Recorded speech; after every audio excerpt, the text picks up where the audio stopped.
Sir, here we start with the last round, but the most important round on 15th chapter. Here, one by one, you will have to tell your own verse, whichever you like, with the meaning. We'll start with Pragna. Yes, sir. I'll be telling the first verse. Shri Bhagavanuvacha Urdhvamoolamadhah Shakam Ashwattam Prahuravyayam Chandansi Yasya Parnani Yastam Veda Savedavit. Sir, here I feel that I know that the Krishna or the Supreme Being said that the Ashwatha tree spoke with its roots above and branches below. Also the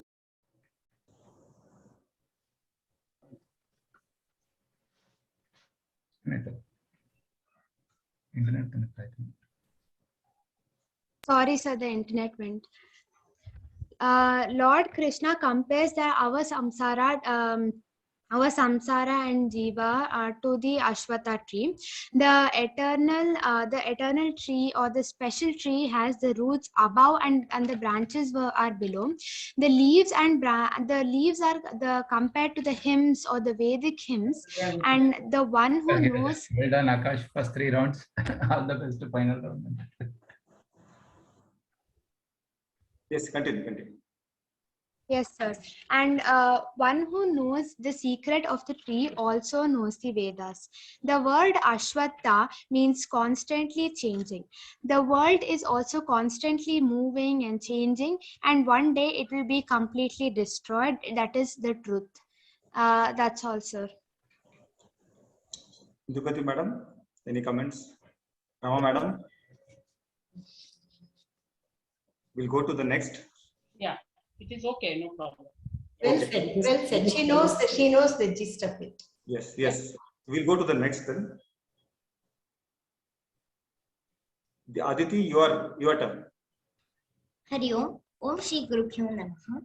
I will be chanting and trying to explain this beautiful verse, which is the 15.15 verse. Sarvasya chaham hridi sannivishto mattah smritirjnanamapohanam cha vedaischa sarvairahameva vedyo vedanta kritveda videha cha. So Shri Krishna says that I am seated in everyone's heart. Sarvasya, in everyone's heart I am seated. And smriti means memory. Jnanam and apoham, memory, and I am the memory, knowledge and forgetfulness. And everyone needs to know me, because in all the Vedas it talks about me itself. Because any scripture, this Bhagavad Gita and other spiritual scriptures are more profound than any other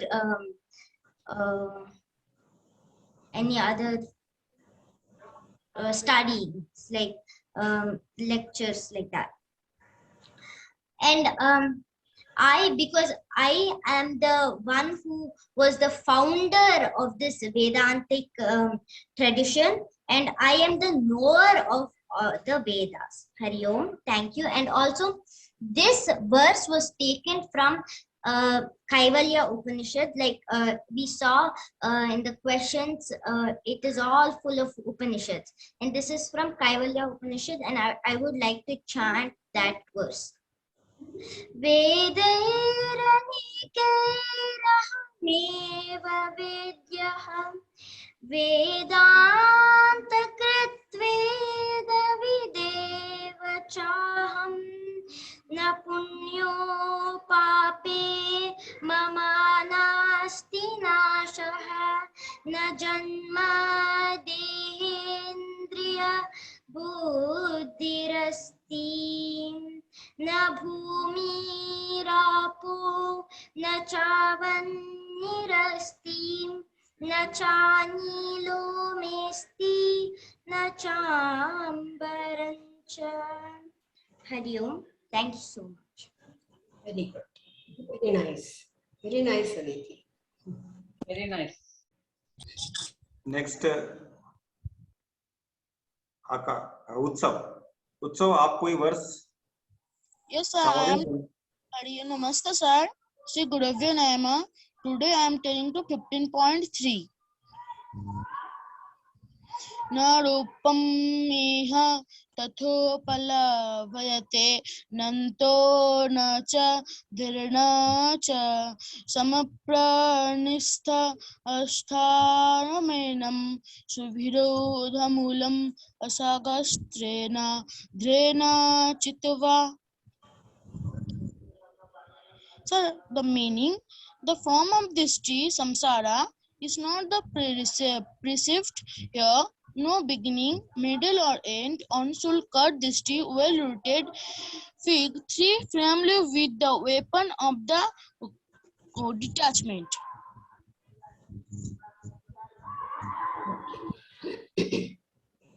Good, Utsav, very good.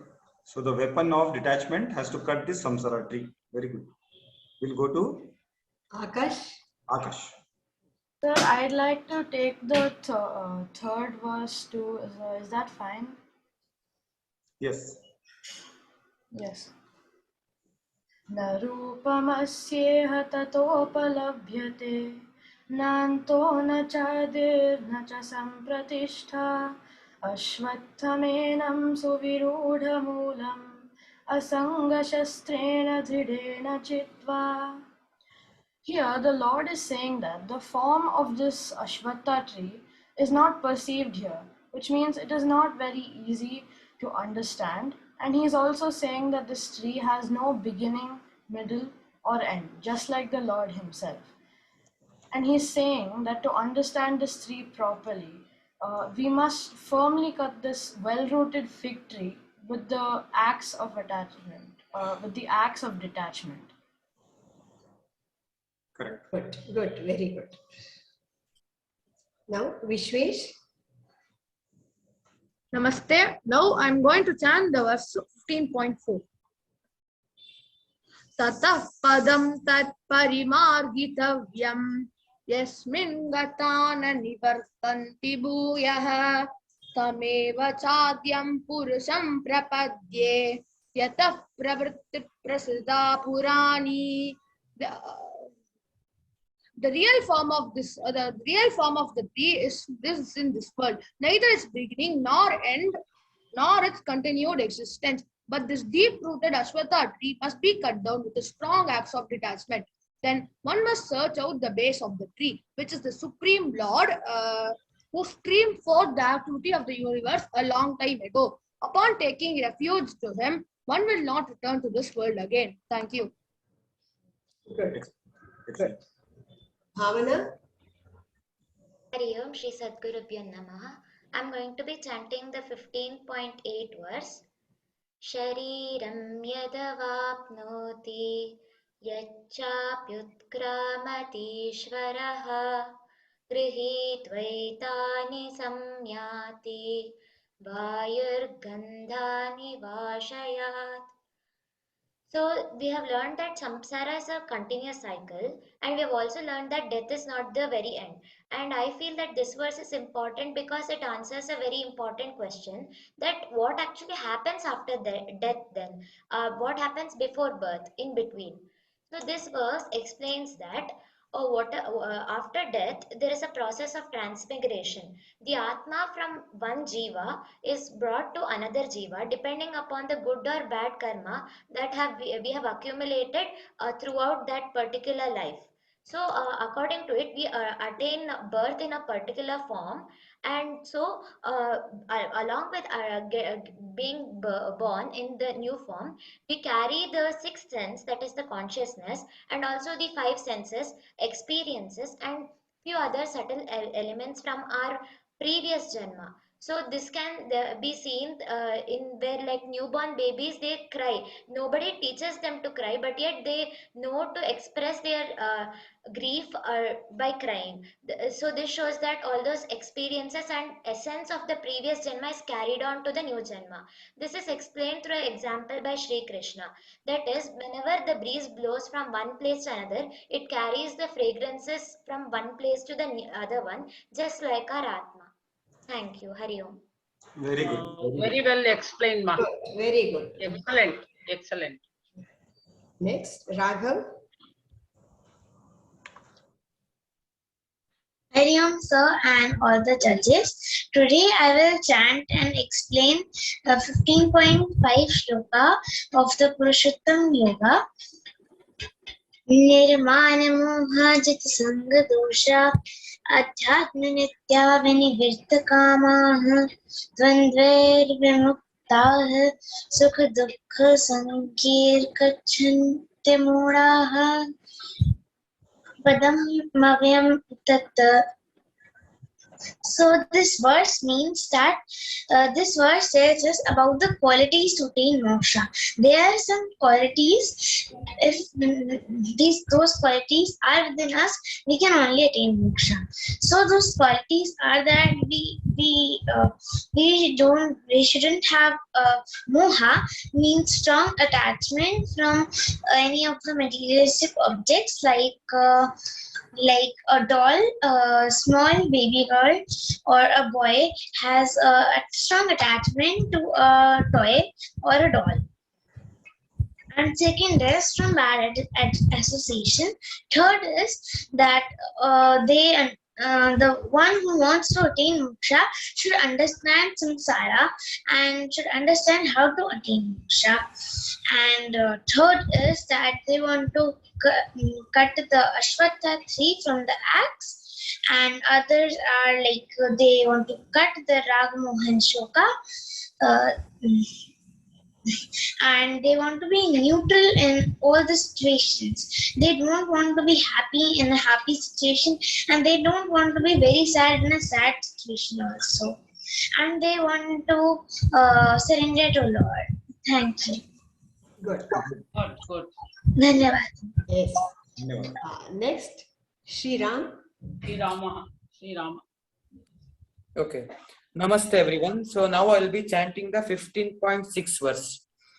Nathad basayate suryo na shashanko na pavakaha yad gatva na nivartante taddhama paramam mama. Okay. So the English translation of this verse is: the sun does not illuminate it, neither the moon nor the fire. It is my supreme abode, attaining which they do not return. So from this translation, it is clearly specified that the goal is the supreme abode of the Lord. So now the explanation of this verse is, in this verse, Bhagwan says the nature of Brahman. Okay. And Brahman is a destination of all the seekers. That is what they want to achieve. That is their destination.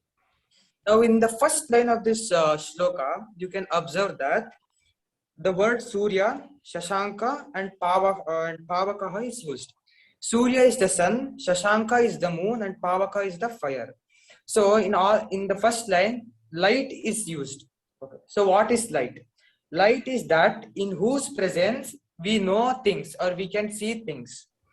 Yeah. So because of light, I can see the mobile in front of me. Because of light, I can see the surroundings, the environment around me.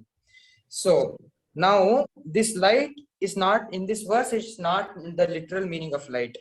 The light can be compared to the senses. Because of the senses only we can perceive the things around us. Because of the senses only we can know what is going on around us. If you extend this logic of this knowledge, so yeah, sorry. So yeah, I said light is used here. So like some people ask, can you throw light on me like that? So like, can you give ideas for me like that? That is what they meant to say.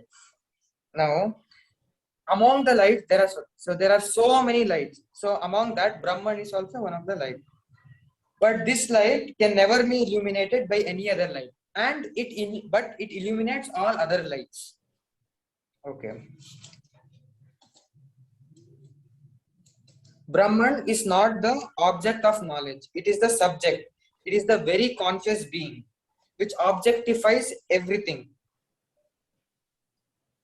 Brahman is the seer, but never seen. Yeah, this is what I like, the line. Brahman is the seer, but it is never seen. Brahman illuminates the inert world, but Brahman is not illuminated by the inert world. Now, now there is a question which many seekers ask. Is there any, not many seekers, like everybody asks, is there any distance between me and God? So this is actually the answer is no, there is no distance between you and Lord. So Bhagwan says, for this question, Bhagwan answers this in the second part of this shloka. Okay, so what Bhagwan says is that, therefore, by dropping this sorry. Yeah. So the question is there any distance between me and God? The answer is no. There is a false idea or belief that makes the distance between you and the God. So Bhagwan says that by dropping this bad idea, by dropping this notion, you merge with the Brahman. So for this, I will give you an example. Suppose there is a person standing on a seashore and is holding some water in his hand.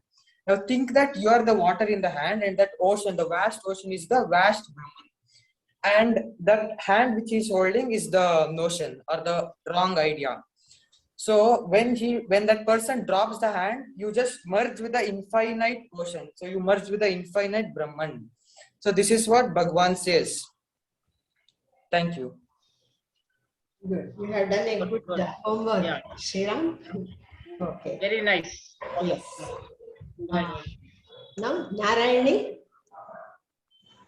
Hariom. Today I'll be saying the 15.13 verse.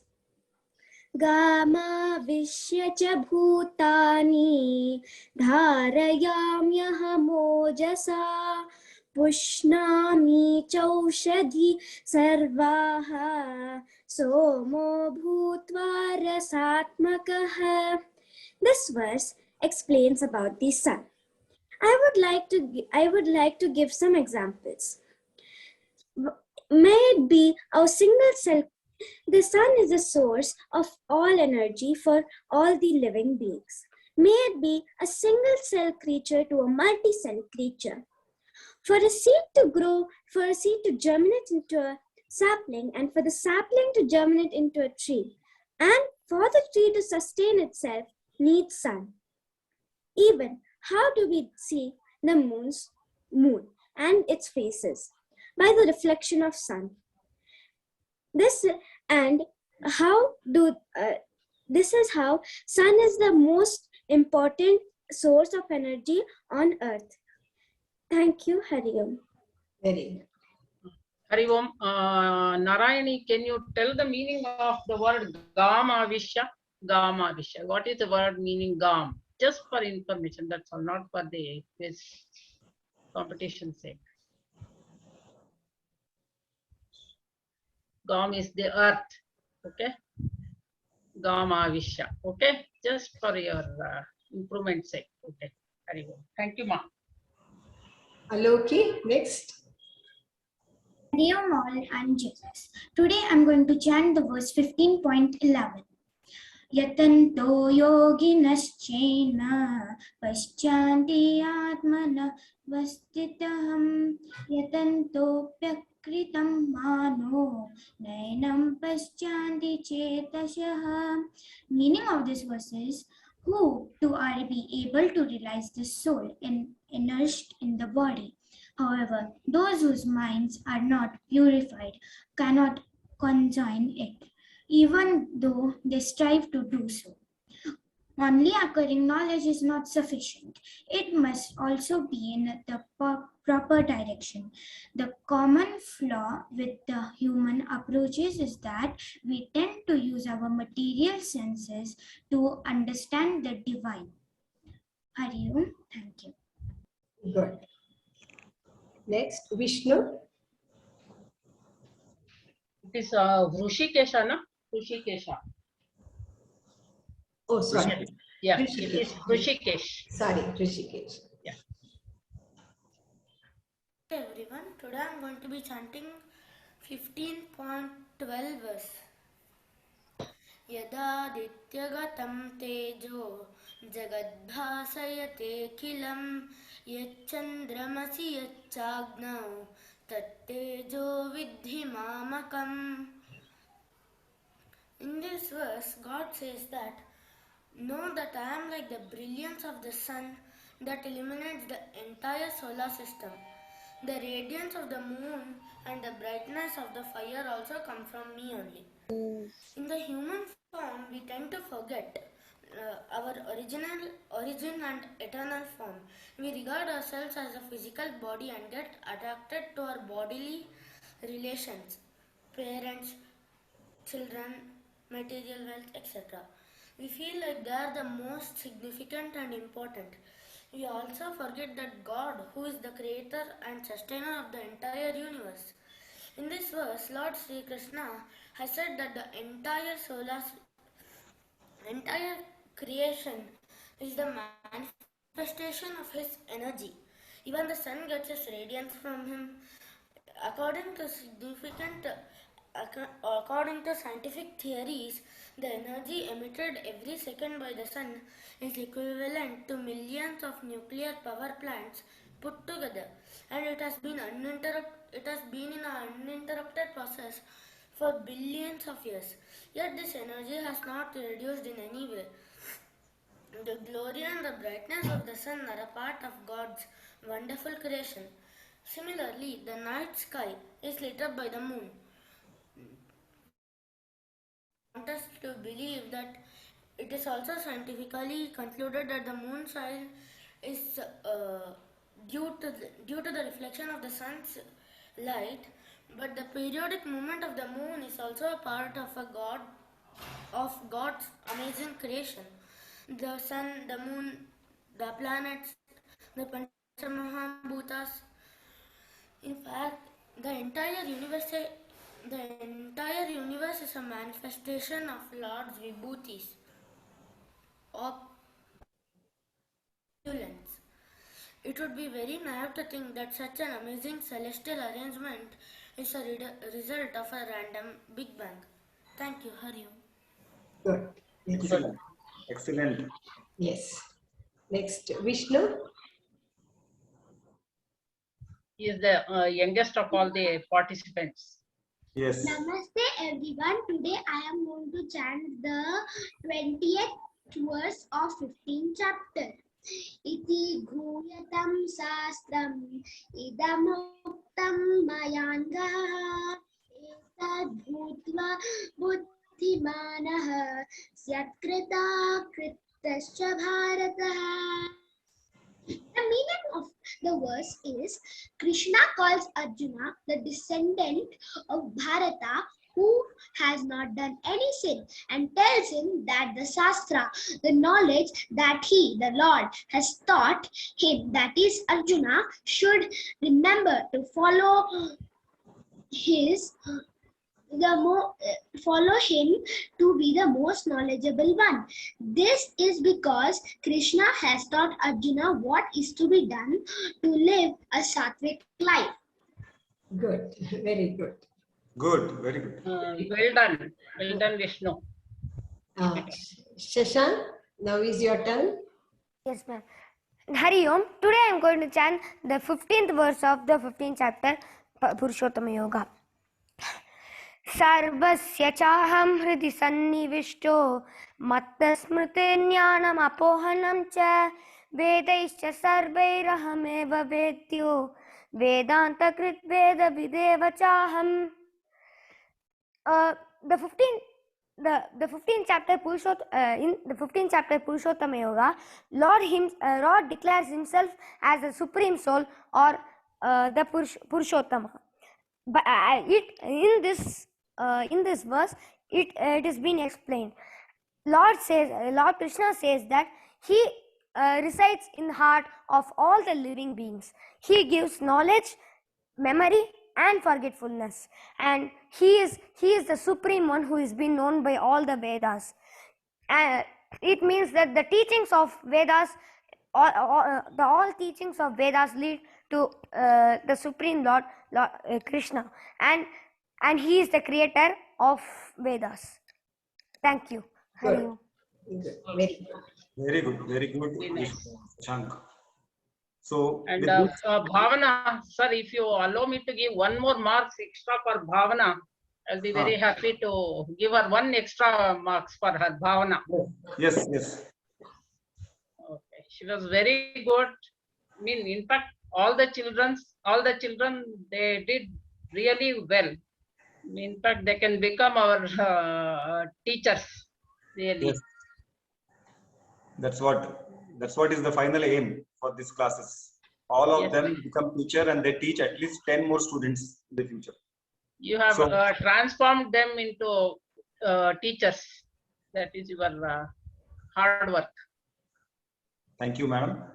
With this, we come to an end, but I would like those who can wait till the prayers, and even we have to thank all of you, most importantly the audience, and Srimati Indumati ji, Srimati Shamala madam, who also helped us in the quiz, Ahalya madam, who played a lot of big roles in the background, and Rama madam, as usual, she has taken painstakingly a lot of questions she sent to me, and she has judged you all. With this, I would like, in the melodious tone of Madam Indumati, to chant this and end the class. After the class, it is open who can stay, especially the parents if possible, or children. Madam, you can chant this. Om Purnamada Purnamidam Purnat Purnamudachyate Purnasya Purnamadaya Purnamevavashishyate. Om Shanti Shanti Shanti. Harihi Om. Shri Gurubhyo Namaha.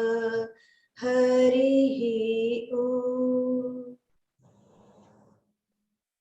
Thank you. Thank you all. Who wants to leave, they can quietly leave.